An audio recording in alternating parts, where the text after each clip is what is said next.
Okay, welcome. Hello everyone, my name is Martin Brown. I work for a company called Hariba Myra, and I'm going to be giving you a little talk today about new energy vector systems.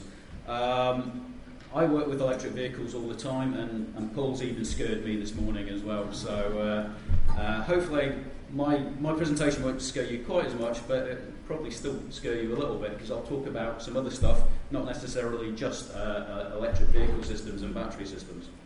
If you don't know about Hariba Myra, we are a proving ground facility. We were one of the first ever proving grounds that we created in the entire world. Myra actually stands for Motor Industry Research Association, so a vast majority of all the vehicles, especially back in the old days with the British Leyland and that, went through our proving ground. Even now, we can still basically test any parts of vehicle systems, so we have crash labs, we have proving grounds, all those sorts of things.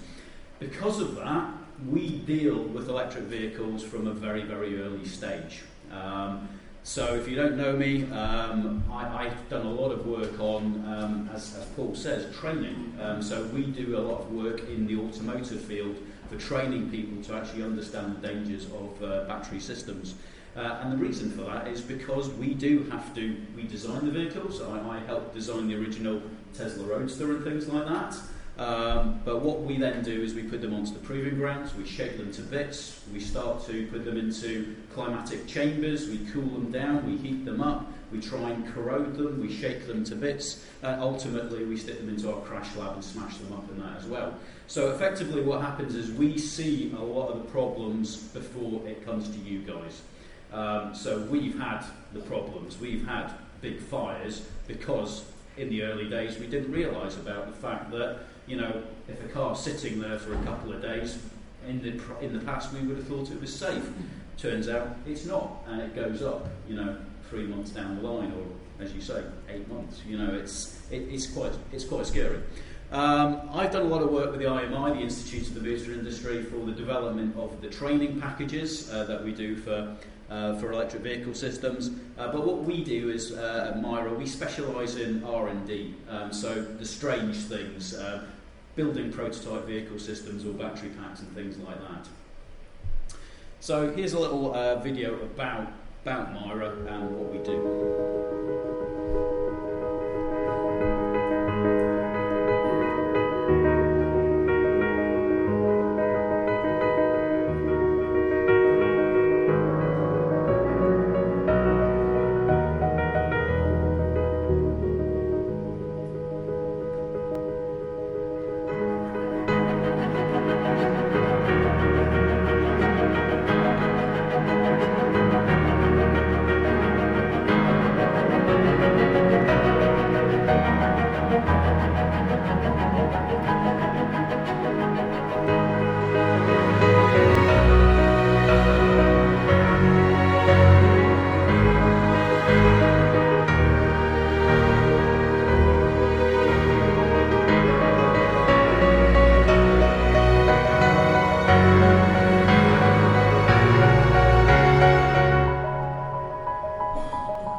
Of different types of things associated with electric vehicle systems.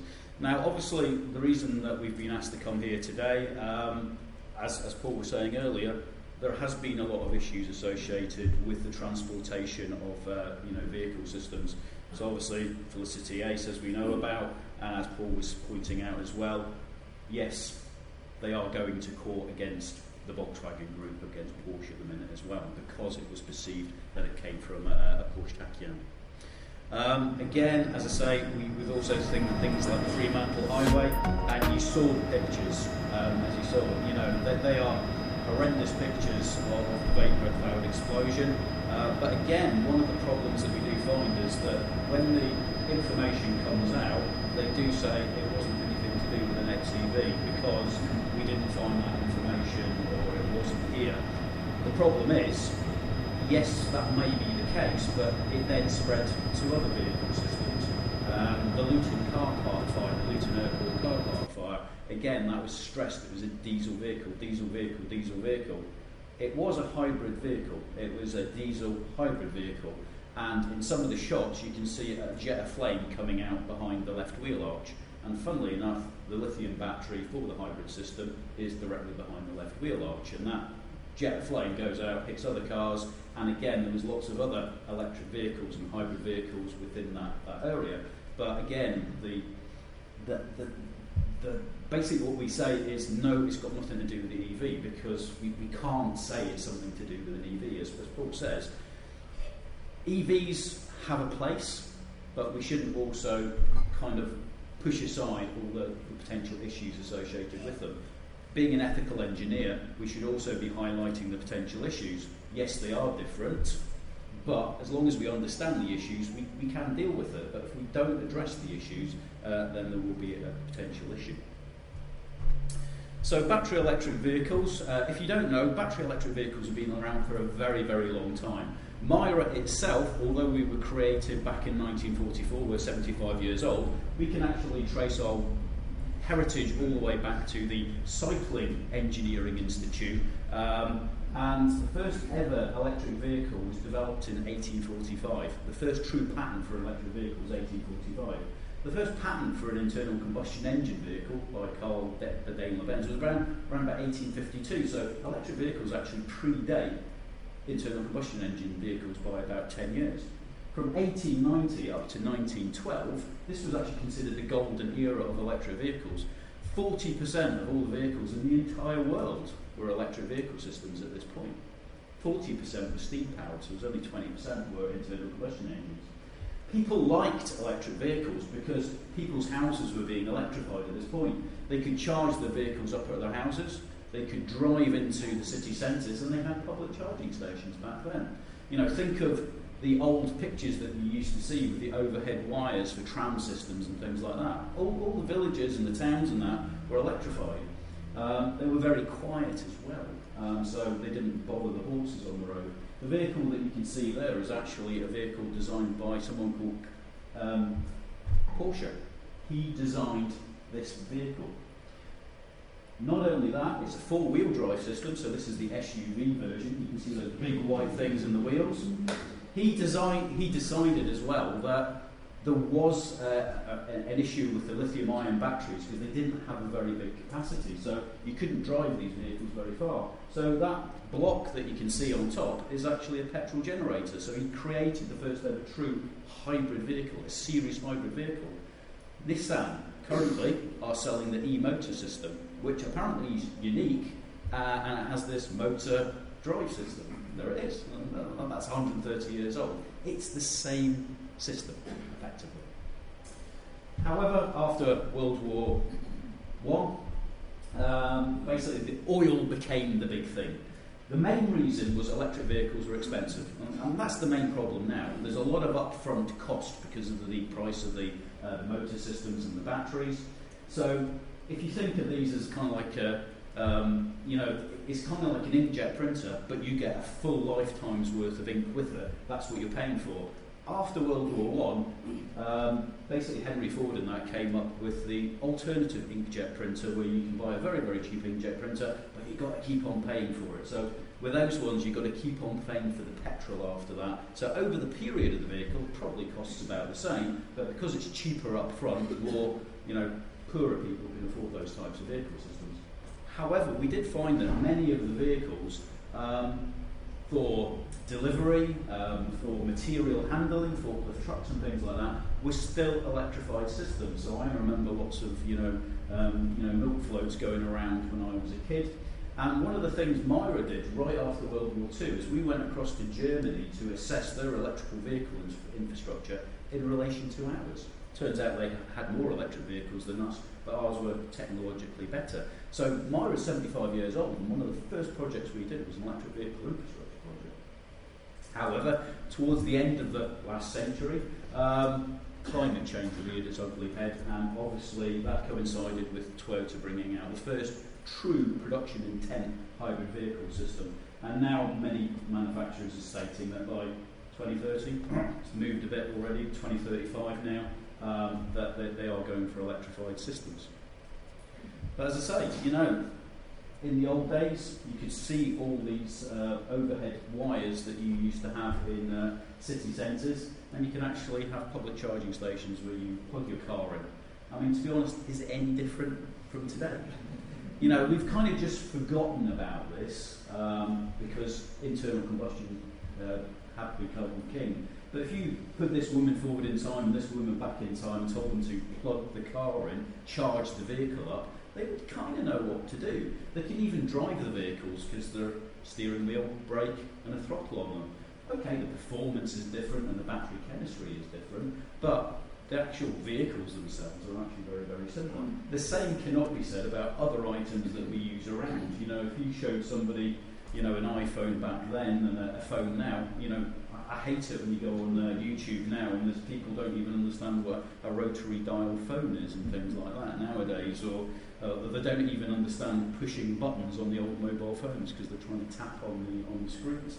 So, this is quite old.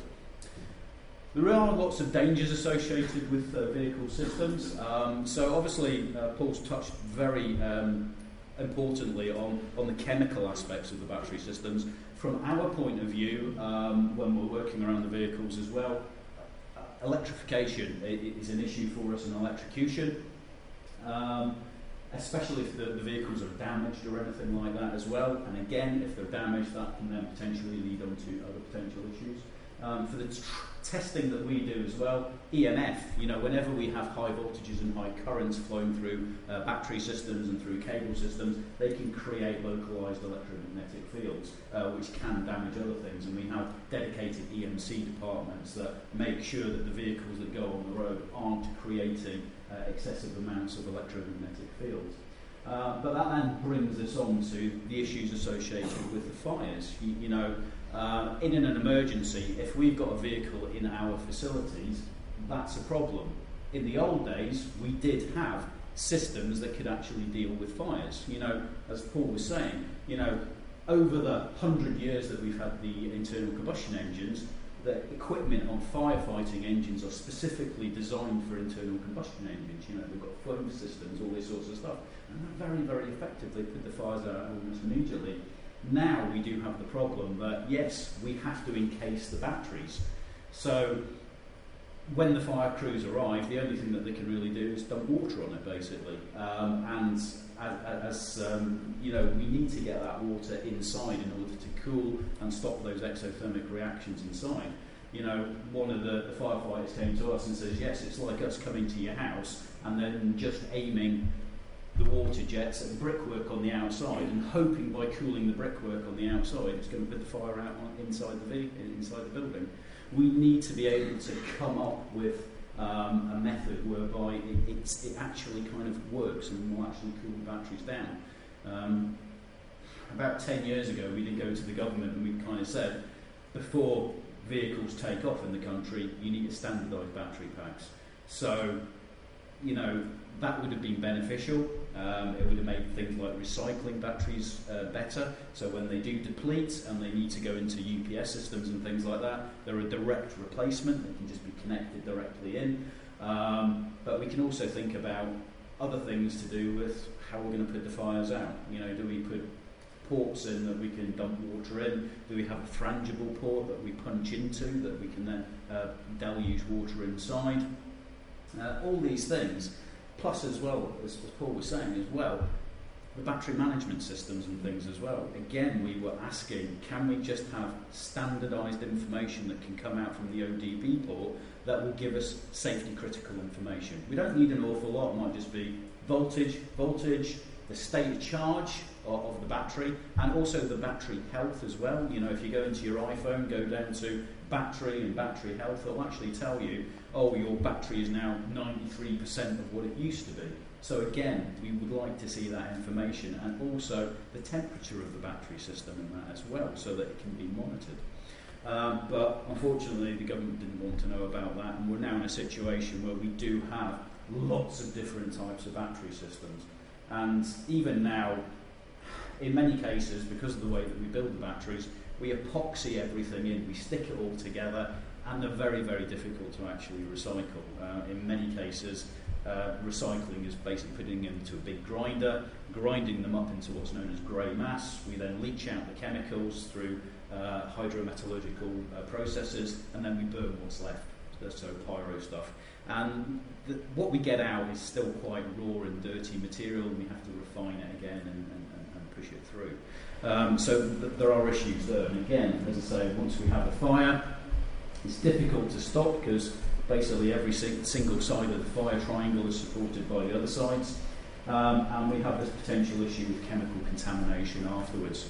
So if we do have thermal runaways, things like that, then our work areas can be damaged, and basically there's lots of contamination left behind afterwards, which then also leads us on to, is it affecting our staff as well? We don't know about any potential long-term health issues associated with this. We have tried to get HSE involved in this, and just before COVID they kind of agreed to come and do some health monitoring on our staff that are up on the battery abuse facility. But unfortunately after COVID they didn't seem to really want to know about it anymore, and they didn't want, as Paul says, they don't want us to find a problem either. And that's one of the problems now, is that there is a little bit of a, we don't want to say battery electric vehicles are dangerous. I don't want to say that either, but as I say, they're not any more dangerous than internal combustion engines, but they are dangerous in a different way, and we have to understand what those new dangers are so that we can inform and train people up on those issues. Another thing that we find, petrol and diesel, didn't matter what type of vehicle it went in, petrol and diesel were always the same, so we could deal with a fire in exactly the same way. One of the problems is lithium ion is a class of battery, and many people think lithium ion is just one type of chemistry. It's not. We're going to have lunch soon, and I always kind of use the term batteries are a bit like pies. You get lots of different things in pies. That's a pie chart. And dependent on what's in the pie, you know, if I just say you're going to have a pie for your lunch, you'll probably think it's probably going to be a savoury one or a sweet pie or something like that. But, you know, different pies can be used for different things. And the way that we deal with an emergency as well, we might use different things on pies as well. So gravy only goes on savoury pies. Hang on, a pork pie is a savoury pie, but you don't put gravy on a pork pie. You don't put gravy on a sweet pie, so an apple pie you might put custard, cream or ice cream, but on a lemon meringue pie you wouldn't put custard on that, it's only cream or ice cream. So again, you might have some emergency procedure in place, you may have been sold some form of fire suppression system or something like that, but in your vehicles, in your ports, you will have multiple types of chemistries all sitting next to each other. So just because you have something that will deal with one type of battery system may not necessarily be the same for something else. And as Paul knows, next year it will be something else. It might be silicon batteries next. So you spend lots of money, and before you know it, they don't necessarily work. So it's very important that you understand what you're doing, what processes you're doing. For some of us, sometimes we have, a company will come in, they have a specific type of battery pack, so we can tailor our emergency procedures to that type of system. But very often, the next day there'll be something different in something different. So we have to try and come up with some overview for our emergency procedure systems. as Paul was saying, there's lots of chemical effects. This is in actual fact, this is the fire blanket that you actually saw. And when we took the fire blanket off, we did put the fire blanket back on and we left it for, I think it was 24 hours, 48 hours. And then I came back a couple of days later, we took it off, and the inside of the vehicle was covered in this greasy kind of residue. You can see that sheen on it. You can also see as well that some of the seat belts and the seats inside are still intact. So there was a very, very high heat at the bottom. It looks completely burnt out, but actually, in fact, it's not quite as bad as it kind of looks. But when we mopped it down with pH paper, we were getting between 0 and 1. So we think it might be hydrofluoric acid. We don't really know. I've got no idea what it is. Don't know. Could be something else. I don't know. But something nasty. We just don't know. And the problem is, because for us, we have to deal with vehicle recovery systems. We have to then find out what went wrong. I've got to get guys that have to go inside these vehicles afterwards. And if we've got stuff all over the vehicle, that's going to be bad. Plus as well, what residues left behind? What are they breathing in? All these sorts of things as well. And when we talk about chemical effects, I also have to bring up, this is a cobalt mine over in Africa.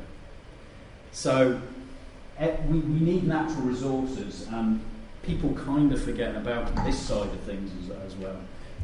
There are lots of issues. Everyone will tell you that they definitely don't get our cobalt from these mines, but in reality, they really don't know where the cobalt is coming from, and a lot of the mines are like this over there. So ethically, we should be ensuring that we are sourcing our materials in an ethical manner. So one of the problems that we have when we test batteries is that we have to ensure that they stay within their safe operating window. You were talking a little bit earlier about shipping modes and things like that. Now, yes, shipping modes generally will be 30% state of charge, and the other things that we generally do is we lock out the system so that the suspension remains locked out, and generally the vehicle cannot be driven any faster than 30 miles an hour. Generally because we cover the brake discs and things like that with covers and things like that. So if we started driving at higher speeds, it would overheat the brakes and all those sorts of stuff. But there's nothing in there that kind of makes it safer as a whole. It just kind of reduces the speed so that you can at least get them onto the transportation. But we do reduce from the factory. It's generally kept at 30% state of charge. So for us, the safe window is kind of what you can see down here. So we don't want the cells to drop any lower than 2.2 volts, and even that's pretty bad. And again, when we're overcharging, we don't want to overcharge, so 4.2 volts is the absolute maximum that we want to go to. And again, we try and keep the battery between 70 degrees centigrade and 15 degrees centigrade. We have to do hard soaks, so we go up to Middle East temperatures, which are around about 50 degrees centigrade. We then have to drive the vehicles, and the battery will heat up by about 20 degrees or something. So anything over 70 degrees is of concern to us. So if not, we can potentially have issues associated with the testing that we're doing. So as Paul was saying earlier, if we overcharge or anything like that, we can get dendrite formations, lithium plating, overheating, things like that. This is a good one as well, because if we actually cause the voltage to collapse, we get damage to the anode and cathode material, which again can relate in short circuits. And that's important because the amount of people that tell me, why don't we just drain the energy out of the battery? Like draining petrol out of a fuel tank. The problem is if you do that and you don't do it in a controlled manner, then we can actually cause damage to the battery system, and therefore it makes it even more likely to potentially go into thermal runaway. But the amount of people that say just drain the energy out, it will make it safe, in actual fact, that's why we keep it at 30% state of charge, because it stabilises the chemistry of the battery system for storage and transportation purposes. Again, if we try and charge when it's too cold, we get lithium plating, and then here, if it gets too hot, it basically goes into thermal runaway. So we get, as Paul says, we get to a point of no return, we get the venting, the vapour cloud, and then it basically goes up in flames. So for us, that's important because we don't want to be doing something which basically accelerates these batteries into an uncontrolled state as we're doing it. This is a good image of the vapour cloud. So here we can see the kind of a heavy vapour cloud coming out, it's almost spilling out like liquid. We've also got the light one that's going up as well. And as Paul was saying, we saw quite a few videos earlier on. All it's looking for is some form of ignition source, which is probably going to be the battery itself, and then it goes up. And of course, that's spread out. That's in a confined area as well. And they do burn at very, very high temperatures. We had a storage area at Myra, and we burnt out 18 vehicles. One vehicle went up after 2 weeks after a crash test, and then it burnt out, took out another 18 vehicles. One of them was an aluminium-bodied vehicle, and the only thing that was left was 4 wheels, because they were steel alloy wheels, and the frames of the seats that were inside the vehicle. Everything else had disappeared because of the very high burn rates. Another thing we've been talking about is e-bikes as well. E-bikes, motorbikes, all those sorts of stuff. And here's an example. I apologise for the language. Vapor cloud starting off.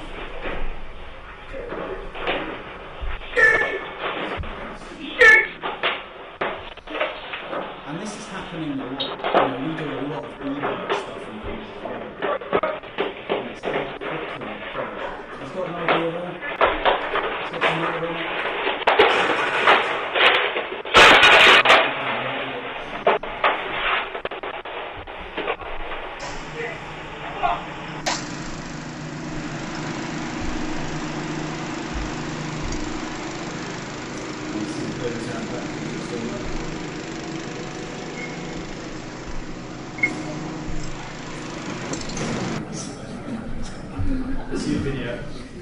But again, that shows you how quickly things can go from quite a reasonable situation to quite a serious situation.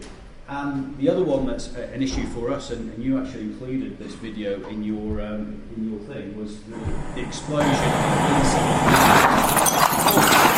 It's quite quick. Okay, we're taking his head off.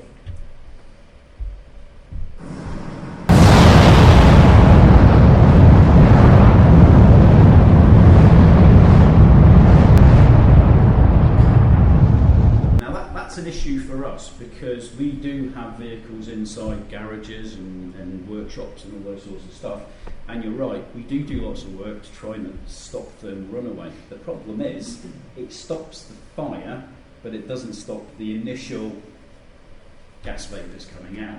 So this is where gas vapours come out, they are controlled, they're held inside and they're exploding. So we've stopped one problem and then we've effectively caused another problem in that as well.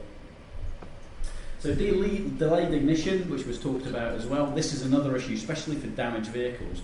And very often, especially on our proving ground and things like that, you can actually drive over stuff, gets punched into the bottom of the battery, and for people that are driving on motorways or something like that, what they'll find is they'll get out the car, they'll hear this massive bang, they'll look around the car and they'll go, got away with that. And then they'll drive into a ferry or into a multi-storey car park. Maybe they'll even connect it up to charge it up and then start pushing energy through the battery systems. So what effectively happens is we see basically a very, very gradual increase in temperature and then it shoots away. So as long as we can understand what this time is, we can deal with it. Now, as Paul knows, for us at Myra, that can be from 1 second up to 7.8 million seconds. We haven't had an 8-month one yet, but we've definitely had a 3-month one. So the problem here is, yes, we just don't know. It might go up immediately after a crash test, or we put it into a storage area and it will go up at a later date. And one of the problems that we find as well is that, especially for recycling industries and things like that, they will be taking damaged cars, they'll just dump them in a storage yard and then they just leave them. They don't maintain the batteries. So again, the battery may collapse, the voltage may collapse and then effectively go into thermal runaway at a later point in time. And we know, because this happened to us back in 2020, that is 18 cars going up. We do the big things so that you guys don't have to. So what would happen if that started not only on a ship but also on the port itself. It can spread very, very quickly because, as we can see, we get those jets of flames coming out. The requirement is supposed to be 15 metres around the vehicle, especially if it's damaged. But as you can see, if we had to separate them out by 15 metres, you just wouldn't be able to get the vehicles on the port. You wouldn't be able to get them on the vehicle, on the ferry itself. So as I say, for us, it's been about 3 months from damage to actually occurring. Whenever we store HV systems for long periods of time, we try and isolate them. We disconnect the low voltage supply because that normally powers the contactors within the battery packs, and we try and remove the manual service disconnect to try and potentially stop any energy flowing through the system. Again, one of the issues that you were talking about earlier was fast charging as well, and that is an issue for us as well, because that's been forced on us because we've got bigger and bigger battery systems and people don't want to wait around and wait for them to charge. So we've come up with this brilliant idea where, we'll just do massive charges and push these energies into the battery systems, and ultimately that's bad. You know, when I first started designing batteries and electric vehicle systems, the whole point was there would be a small battery in it that would do roughly 100 miles, and at the end of the day you would just keep on charging it up. But now, Tesla, especially Tesla, they basically said, right, we'll just do a car that directly replaces your internal combustion engine vehicle system, and because of that, we've got very, very big batteries on board. Batteries that maybe should be split between other cars.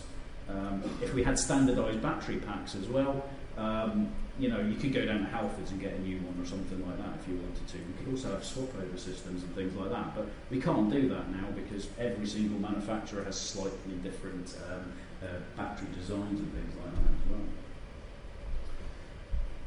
So, and again, one of the other things for us as well is that when we start going, because we're going up to 500 kilowatt charging systems, ridiculous sizes, but 100 kilowatts of that is actually to cool the battery, because temperature is a bad thing. The faster we push energy in, the faster we take energy out. It basically heats the battery up, and that is bad for the battery as well for us. We don't want to do that. We want to try and do it as nicely as possible. So what we do in some of our areas, we actually put concrete bays in so that we can actually have the vehicles or quarantine vehicles closer together. These have a 2-hour burn time on them, so the fire crews can get there and actually deal with an issue. XEVs can pose a risk. We normally monitor them for 48 hours, but after that we will actually have temperature systems on them to monitor them. Once we think that they're safe, we do put them together, but we don't put them any closer than 2 metres. And the reason for that is we still want to get up the side of them if we have to monitor the temperature of the battery systems, or, and we'll talk about this in a minute, the use of fire blankets. If we think a battery is going critical, we need that gap in order to be able to deploy the blankets over them. Again, standard energy was talked about a little bit earlier on, and this is kind of the discharge curve that we have of battery systems. So if you go to Tesla or something like that, generally they only allow you to charge up to around about 80%, but you can get a long-range charge and it will push it up towards the 100%. But again, as soon as we come off that flat curve, it's not good for the battery, ultimately. And again, how many YouTube videos have you seen where people go down to 0% and they keep on saying, the car's still going, the car's still going? And the reason it's still going is because effectively at around about 20%, the manufacturer is effectively saying it's 0%. So what they're doing is they're driving, they keep on going, there's still energy in the battery, but at the end of the day, it will just tail off and it gets to a point where there's not sufficient energy in the battery to create the ionic reactions to push the electrons around the system. But even when it gets down to that point, we still have a considerable amount of energy in the battery system.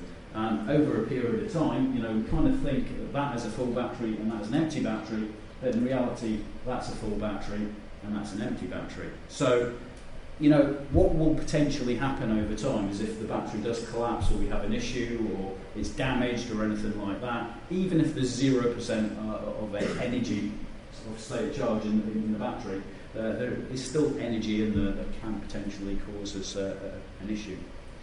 There are other ways of actually going into thermal runaway. So for us, Mechanical abuse, crushing, penetration and all that can be an issue. Abuse is a potential issue. Overheating doesn't always necessarily go into thermal runaway, but again, battery aging is a potential issue as well, as you were talking about earlier. As I say, on your iPhone, if you go to the battery health thing, it will kind of tell you roughly what your percentage is in relation to what it used to be. We don't have that information for vehicle systems, and one of the reasons they kind of hide it is because it would vastly compromise the second-hand sales market and things like that. Because if you found out that you're nearly at 80% and you need a brand new battery, the vehicle's effectively a total, it's too expensive. So that's kind of why we hide stuff, but some stuff they may want to hide, but we should really be giving people that information in order to do it. So these are examples of temperature monitoring systems that we use on vehicles. They basically link through 3G or Wi-Fi and actually send information back to us so that we actually know what's happening to the battery systems. And we'll talk a little bit about fire blankets, because what we can do here is if we see a battery system starting to increase, we actually use fire blankets as a deployment, a containment feature in order to stop fire potentially spreading. But we will not use a fire blanket if a vehicle is already on fire. We will wait for the fire service to arrive, and they can use the fire blanket if they want to, and they can deploy it for us. If you've not seen a fire blanket in use, this is something we did with Guy Martin at our site. Guy Martin's about to find out what happens when an electric car catches fire. This early EV has been loaded with older battery packs that lack the safety fuses of more recent designs. Excuse me, I've got holes in my sock. Guy himself has to take his PPE to the ultimate level. No, just shake your head, got a nice and tight suit, no air coming out. Okay. Time to short circuit an electric car. Press the button. Do you see them leads move? Oh, for 4,000 amps. We have smoke. The short circuit has made the batteries overheat, triggering an escalating chain of chemical reactions which give off even more heat. It's called thermal runaway. Oh, come on, get away, boys. Right. Get away now, man. After a few minutes, the car approaches 650 degrees and components explode.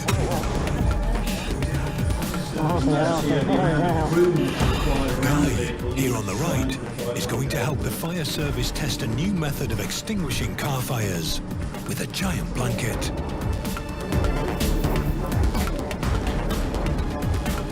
It took a bit of dragging up on that blanket. I'm more like a boom. Yeah, I had a bit of pressure on. Look, by the looks of it, that's put it out. By the looks of it. It would normally be left like this for at least 24 hours. Underneath, it's still hot enough to combust if presented with more oxygen. Yeah, I'll pull it off. See what happens. Come on.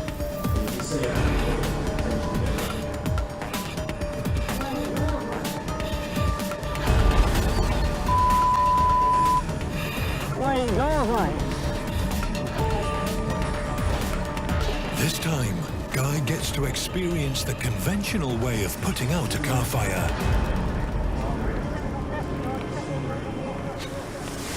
The only way to put that out is to get the temperature down. Stop the reaction taking place, so you need to smother it in water. The plumes of smoke contain hydrogen cyanide and mask which parts of the car are still on fire. Being covered in smoke, it's all right because that breathing apparatus is mint. You don't feel anything. It's sparking, right? It's sparking. I wasn't scared. It takes 6 minutes to extinguish the fire Hang on. Pretty much there, guys. and bring the temperature down. But despite being doused in 1,800 litres of water, the batteries continue to fizz and spit. Look at that, them batteries bubbling. That'll be a light again tonight. Right? Crackers. Although it may look like the fire is out, An exothermic reaction, one that gives out heat, continues in the batteries. They've been known to light up again 2 weeks after the fire. What's going to happen? It's going to light up in the workshop or parked up to next to another car in a breaker's yard somewhere and take everything else with it. So that's why the only way to deal with these properly is to dump them in a skip of water. It's a technique that's already being used in Germany, where rescue services are trialling watertight shipping containers. The experts at Myra conclude that electric cars are no more dangerous than petrol cars. They're just dangerous in a different way. That was just kind of something we did with Guy Martin he did an electric vehicle speed test thing or whatever. And that was just to try and highlight some of these issues. But as I say, if you're going to do a fire blanket, you have to have the full PPE. Plus, as well, there is the potential issue of vapor cloud explosions and things like that. So, as I say, if we use them, they basically go under the blanket and they stay under there for 2 days. We constantly monitor them until the temperature drops, and then we will remove the vehicle, the blankets after that. But at least this way, in a controlled manner, we can actually get rid of the energy in the battery systems. But one of the benefits that we have, especially in our test facilities and things, if we do see temperature starting to increase, because unlike you, we do actually have access to battery management systems and things like that, so we can actually see when batteries starting to go critical, and we can have the option of using our fire blankets as containment features and things like that as well. If not, then as I say, lots and lots and lots of water. But as we were saying, you need to deluge with at least 200 litres per minute. You know, a standard fire engine only has 1,800 litres on board, so you've only got about 9 minutes worth of water. But if you can get it directly into the battery system, then you probably only need around about 7 litres going through the system in order to cool it, and it won't necessarily put it out, but at least it sustains the fire basically, and stops it from spreading. There are people out there that have got the Rosenberg one with the spike and things, Rosenbauer, and I don't know. We don't recommend them because it makes sense, but when you drive a spike into the battery, you're more likely to actually start causing a thermal reaction by breaking into the cells. Again, if we'd standardised battery packs and there was a specific point on the battery where we knew we could punch into, maybe that would be better. But you know, there are definitely pros and cons to that sort of stuff. So what we do at Myra is we create something called an emergency procedure plan. So we understand what the hazards are, think about how we're going to prevent them, and a lot of risk assessments kind of stop there, but what we do is we go, what happens if it does happen? So how are we going to react? Basically, we tell our guys to run away as fast as possible, basically. If we don't do that, they try and grab a fire extinguisher and they try and run towards it, and they end up taking in all the toxic fumes and that sort of stuff. How can we inhibit the damage? There are many times when our maintenance teams and that have actually cut power because we're charging a battery system. The fire brigade get there and then they go, why doesn't the shutters work? We can't get into the buildings now. So they've actually locked burning batteries into buildings and things like that. So we have to think about those processes, and just because it sounds like a good idea, it might cause us some additional problems and that as well. When the emergency responders arrive, we have things called grab packs, and we provide them to the fire crew. So there's MSDS information, chemical information, there's facility maps, there might be information on how to shut down the high voltage systems on the vehicles. There's information on where the hydrants are, where the water runoffs are, because again, we don't want to contaminate local water courses. And for us, we've got to get up and running again as well, so we need to be able to clean up. It's not just a matter of someone coming in with some, shovels and brushes and taking them away.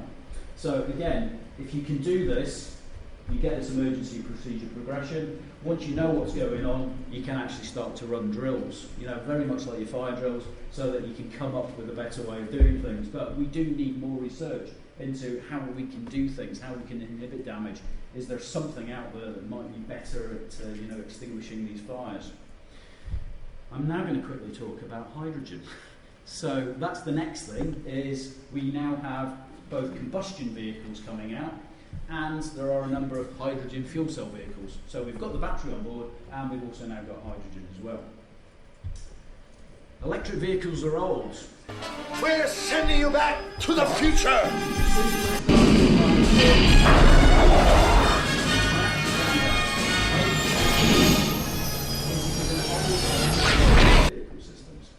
So back in, there's this guy called Francois Isaac de Riveras. He lived from 1752 to 1828, and he invented a hydrogen-powered internal combustion engine with electric ignition, which was patented in 1807. So he created the first true internal combustion engine, and it was hydrogen. In 1808, he actually fitted it into a working vehicle, and that is the first ever true internal combustion engine powered automotive vehicle, and that was 1808.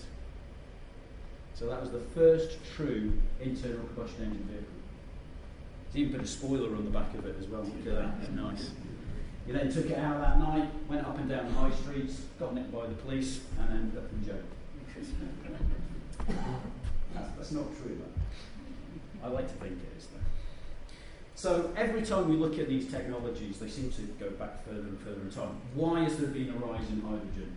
One, it's the most abundant element in the universe. 75% of the entire mass of the universe is hydrogen. However, the problem is hydrogen reacts with things. You know, petrol, for instance, is a hydrocarbon. And on the Earth, most of it's water. So the seas, the lakes, the rivers, rain, all that sort of stuff. So it's locked up in something else. But we can, while it's scarce in its gas form, we can manufacture it. Now, the best way of doing that is to use renewable energy sources or nuclear or something like that. We can use things called gas reformation and things like that, but that's effectively stripping out the hydrogen from methane, and that leaves us with the CO2 anyway, so we've got to get rid of that. So it just gets rid of the CO2 at an earlier stage, but that then goes into the atmosphere, so it's no better for the environment. If we can do it via renewable sources, then that might be beneficial. Hydrogen can be stored as a gas or a liquid. The bonus to this is, although hydrogen fuel cell vehicles are electric vehicles, we just fill up with hydrogen. Only takes 5 minutes to do that, and then you can be driving on your way after that. There are lots of regulations around hydrogen storage, pressure systems and things like that. There are not the same amount of regulations around battery systems. So this is an electric vehicle system that you can see here. Let me just quickly go back. So as you can see, it's roughly an electric vehicle system. We just have some additional hydrogen tanks on board that go through a hydrogen fuel cell system that creates electricity to drive the vehicle for longer distances. We still have a small battery on board, which is used as a buffer system for taking in regen energy from the braking and for when we use excessive energy during acceleration events and things like that. So hydrogen fuel cell vehicles are electric vehicles. So this is how a lithium battery works. It basically pushes lithium ions across. There's a separator layer, and it forces the electrons to go across. This is basically a reversible reaction. So if we push energy into the battery cells, it pushes the lithium ions back across to the other side. In a similar way, a hydrogen fuel cell works in a similar way. It basically pushes hydrogen ions across through the separator layer. It causes the electrons to go across, which we can use to drive motor systems. The only difference here is that as the hydrogen gets to the other side, it combines with oxygen and it comes out in the form of water vapour. So this is kind of like a battery, but the chemical reaction is only one way. So we have to keep on pushing oxygen and hydrogen into the system in order to drive it forward. We can't reverse the reaction. So a fuel cell is an electrochemical power generator, but it uses basically hydrogen in order to do that. So fuel cells, like a battery, create the energy from this electrochemical process, but like a fuel cell, like an internal combustion engine, we have to keep on feeding fuel into the system in order to do that. Let's talk about it, because everyone talks about the Hindenburg disaster as soon as you talk about hydrogen systems. This was on the 6th of May 1936. 97 people were on board. Anybody ever guess how many people died? 86. Yeah, you'd think that. Actually, in fact, only 35 people died. Because it was full of hydrogen, it came down quite slowly, and quite a lot of them just jumped off and ran away. So, in actual fact, 62 people survived that danger. So only a third of the people died. Now, hydrogen probably started the fire, and everybody sees these flames coming out and all that sort of stuff. But hydrogen burns with an invisible flame. It burns in the ultraviolet, so that's not hydrogen that's burning. It turns out that was the aluminium daubing that was on the outside, which turns out aluminium oxide is rocket fuel, so that's why it went up big time. So yes, hydrogen may have started it initially, but yeah, the massive fireball that we saw is probably linked to that. Now this happened 87 years ago. Can you name another hydrogen disaster to me? Not really. There's lots of petrochemical disasters and Piper Alpha and Flixborough and all that sort of stuff, but hydrogen is actually not as bad. People think it's bad, but it's probably not quite as bad as it could be. Yes, in confined spaces, and if we have leaks and things like that, that might be an issue, but we can get detectors, we've got ventilation systems. For me, it's still the battery systems in these vehicles which is more of a concern to me. We have detection systems, we've got ventilation systems, we can extract that, we can get rid of those explosive atmospheres, and it's a known thing. Even all the storage tanks, the piping, all the connections and all that sort of stuff, they're all certified. There's a lot of regulations around those sorts of things. So pros for hydrogen is it's non-toxic, so if it does leak out, it's not going to kill you. It's non-poisonous, so it won't contaminate the ground, and in actual fact it goes straight up at about 45 miles an hour. It diffuses very, very rapidly, so it doesn't, unless it's in a confined space, it doesn't necessarily create a very particularly explosive atmosphere. It's non-corrosive generally. There is something called hydrogen embrittlement, but hydrogen fires also have a low radiant heat, so if we've got a hydrocarbon gas fire, it will actually heat up other things very, very close to it and cause them to go up on fire. Whereas hydrogen gas, it goes up very, very quickly, and you can actually be standing right next to a hydrogen fire and not actually feel the heat off it, because most of the heat is going directly up. Okay, that might be an issue if we're inside a workshop or something like that, so the area above it might be a potential issue. But also as well, current fire extinguishers can be used for putting these fires out as well, whereas the same cannot be said for battery systems. So this is an example of a hydrogen fire. You can just about see a little bit of a wavy image there, but if we use an infrared camera, although it's burning in ultraviolet, it does start to heat up the air, and then we get infrared signatures off the air as it heats up. It's odourless, so that is a downside, because if in high concentrations it would be an asphyxiant. However, if it's at that higher level, I think asphyxiation is the least of your problem. It's going to be more of an explosion that might be a problem. But it has a very, very broad explosive range as well. So if we've got a little bit in the air or a lot in the air, it can potentially explode. Very low ignition energy, even gas static in the atmosphere, just dust particles and things like that, can create enough energy to actually cause it to ignite. And it can cause embrittlement, because the hydrogen atoms are so small they can actually get between the structure of the metals. But that is reversible. You can do heat treatments and actually get the hydrogen out of the system, so you can have maintenance procedures in place.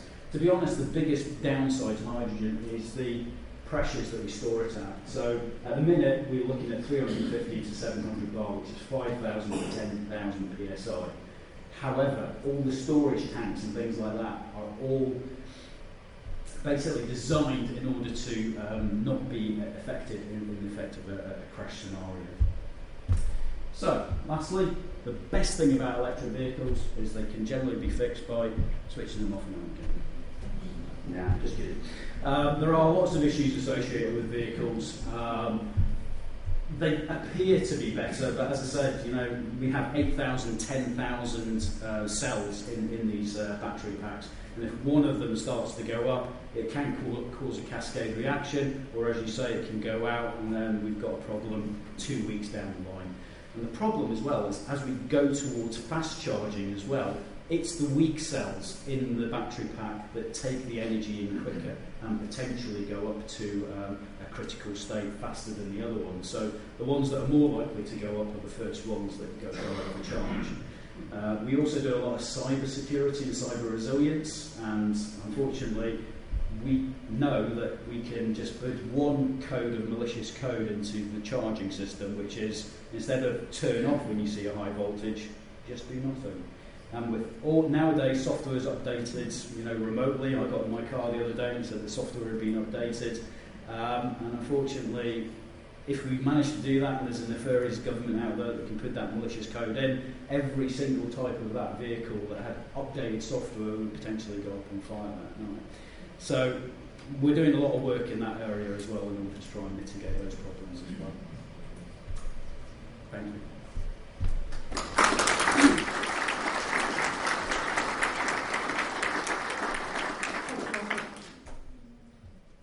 We've got quick time for questions if we've got any.